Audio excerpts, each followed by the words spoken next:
為數唔多嘅幾位嘅電台嘅 DJ 咧，係會同我傾偈，了解下我點啊，你搞緊咩啊呢輪？你喺香港習唔習慣啊咁樣？咁嗰啲溫暖其實到咗咁多年，到咗而家依然係喺我心入邊嘅，所以我覺得好開心。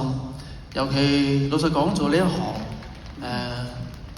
我今日見到阿聰，見到阿 K， 見到好多我哋啲同輩啊，嗰啲阿柏豪嗰啲嘅後輩。我同阿聰，其實阿聰都遲我1-2年咁樣嘅。咁尤其最近大同我離開，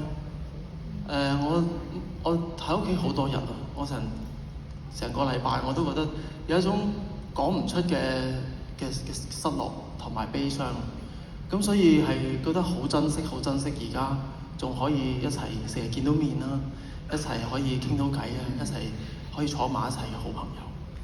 咁但係我身邊嘅呢一位朋友好唔一樣。